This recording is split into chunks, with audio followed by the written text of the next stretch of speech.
તો જે પ્રકારે ભારે વરસાદને લઈને હવે સ્થિતિને લઈને કેન્દ્રીય જળશક્તિ મંત્રીએ પણ નિવેદન આપ્યું છે। નવસારીમાં 4 હેલિકોપ્ટર તૈયાર, તંત્ર એલર્ટ હોવાનું કેન્દ્રીય મંત્રી સી.આર. પાટીલે નિવેદન આપ્યું। કહ્યું કે હેલિકોપ્ટર ઉડવાની મંજૂરી મળતી નથી, લોકો ફસાયેલા છે, ત્યાં પહોંચવા પ્રયાસ કરવામાં આવી રહ્યા છે। કેટલાક સ્થળોએ પહોંચી શકાય તેવું નથી।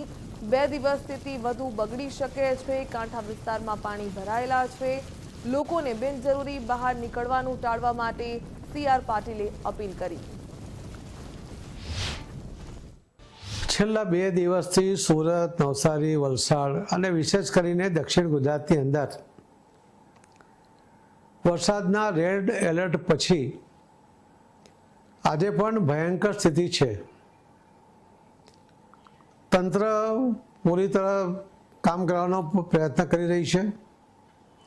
નવસારીમાં 4 હેલિકોપ્ટર તૈનાત છે, પરંતુ એટીસી તરફથી ઉડવાની મંજૂરી મળતી નથી। એટલે કેટલી જગ્યાએ જે લોકો ફસાયા છે એમના ફોન કોલ આવે છે, મેસેજ આવે છે, પરંતુ ત્યાં હોડી દ્વારા કે ચોપર દ્વારા પણ પહોંચી શકાય એવી સ્થિતિ નહીં હોવાને કારણે તંત્ર પણ ત્યાં પહોંચી શકવા માટે અસમર્થ છે।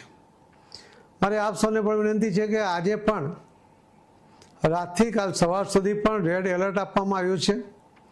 સ્થિતિ કદાચ વધારે બગડવાની પણ શક્યતા છે અને એટલા જ માટે એક જૂથમાં રહીને ઘરમાંથી બહાર નીકળવાનો પ્રયત્ન ન કરતા, કોઈ પણ વસ્તુ અત્યંત આવશ્યક હોવા છતાં પણ બહાર નીકળવાનું ટાળવા માટેનો પ્રયત્ન કરશો એવી પણ તમને વિનંતી છે।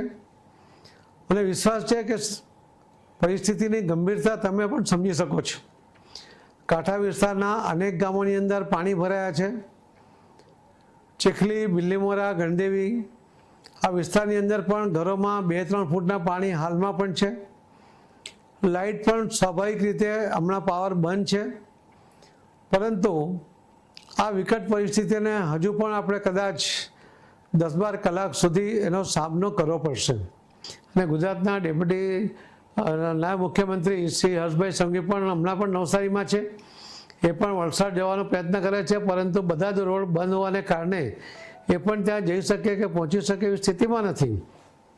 કલેક્ટરશ્રીઓ બધા જ નવસારી, સુરત, વલસાડના અને એમનું તંત્ર આખું કામે લાગ્યું છે।